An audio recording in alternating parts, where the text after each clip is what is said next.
Buenos días compañeros, en esta parte de la exposición vamos a hablar de la transposición didáctica y vamos a mirar alguna relación que surja entre ella y los procesos de interculturalidad dados en el aula.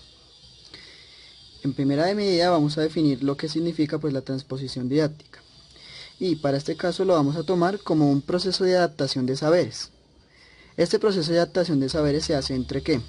Entre un conocimiento científico formal, que en nuestro caso es el matemático, y ese conocimiento que se quiere adaptar, se quiere llevar al aula.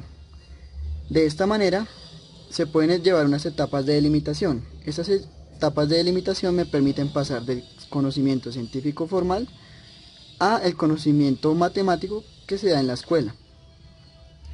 Las etapas de delimitación se dan a partir de una tríada dada por el maestro, el saber y el estudiante. Esta tríada se tiene que mover en un contexto determinado.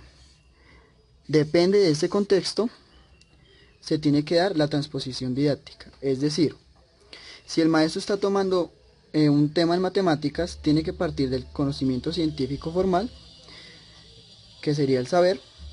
Tiene que tener en cuenta al estudiante, la forma en que aprende y el contexto del que viene, y así poder generar las etapas de delimitación. Ahora, revisemos la transposición didáctica y la interculturalidad. Para este caso vamos a tomar la interculturalidad como la relación entre dos o más culturas. Esta relación tiene que tener algunas características de las cuales hablaremos un poquito después.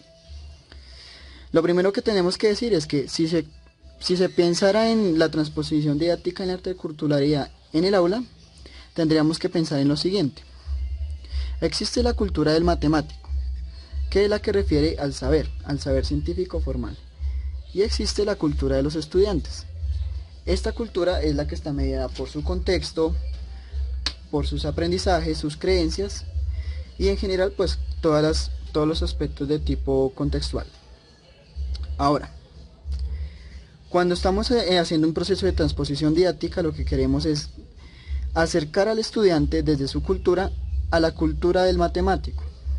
Esos procesos implican que el aprendizaje se ve mediado por alteridad cultural. La alteridad cultural, ¿qué me significa? Que es un proceso democrático. Este proceso es democrático, ¿por qué?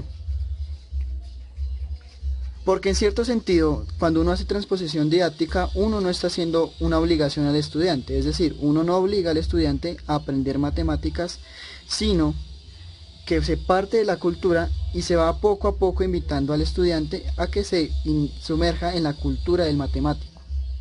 Es por esto que si pensamos la interculturalidad como una relación entre dos o más culturas, en la cual haya alteridad cultural, podríamos estar pensando en un acto democrático de aprendizaje y por ende se podría pensar en que la transposición didáctica es un proceso que me lleva a la interculturalidad. Es aquí donde nos planteamos las preguntas. Las preguntas podrían ser, dependiendo de lo que signifique la transposición didáctica y de lo que se planteen en los diferentes documentos o textos que se presenten de los profesores, ¿cómo se dan los procesos de interculturalidad en la transposición didáctica, si es que se dan? ¿Cómo podemos nosotros aprender de la interculturalidad haciendo transposición didáctica y viceversa?